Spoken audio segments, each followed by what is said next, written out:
गांव के किनारे रहने वाले मामा एक साधारण इंसान थे। वे पुराने रेडियो ठीक करके अपना गुजारा करते थे। लोग उन्हें थोड़ा अजीब समझते थे, क्योंकि मामा हमेशा अकेले रहते और अजीब अजीब चीजों के बारे में सोचते रहते थे। लेकिन एक दिन उनकी जिंदगी पूरी तरह बदल गई। सुबह मामा नदी किनारे बैठे थे। अचानक आसमान में काले बादल छा गए, तेज बिजली चमकी और नदी के बीचों बीच एक रहस्यमयी पत्थर गिरा। मामा डरते डरते उस पत्थर के पास गए। जैसे ही उन्होंने उसे छुआ, पत्थर चमक उठा और गायब हो गया।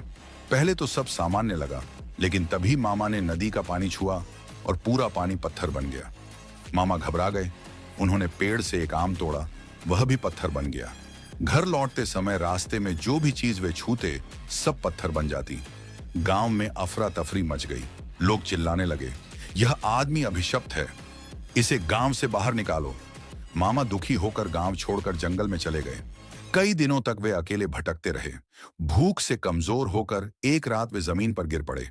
तभी अचानक चारों ओर सुनहरी रोशनी फैल गई। आसमान से देवी दीदी प्रकट हुई।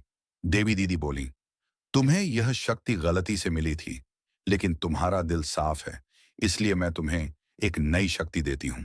उन्होंने मामा के सिर पर हाथ रखा। अचानक मामा के शरीर से लाल रोशनी निकलने लगी।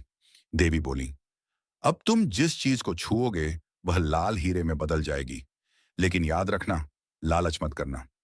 सुबह होते ही मामा ने पास के सूखे पेड़ को छुआ। पल भर में पूरा पेड़ चमकते लाल हीरों से भर गया। फिर उन्होंने सूखी जमीन को छुआ और वहां लाल हीरों की फसल उगाई। गांव वाले यह देखकर दंग रह गए। जो लोग पहले मामा को पत्थर मारकर भगा रहे थे, अब वहीं उनके आगे झुकने लगे। मामी रोते हुए आई और बोली, मुझे माफ कर दो, मैंने तुम्हारा साथ नहीं दिया। मामा मुस्कुराए और बोले, गलती इंसानों से ही होती है। धीरे धीरे पूरा गांव अमीर बन गया, लेकिन मामा ने सारे हीरे अपने पास नहीं रखे। उन्होंने गांव में स्कूल बनवाया, अस्पताल बनवाया और गरीबों की मदद की।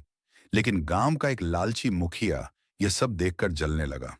उसने रात में मामा की शक्ति चुराने की योजना बनाई।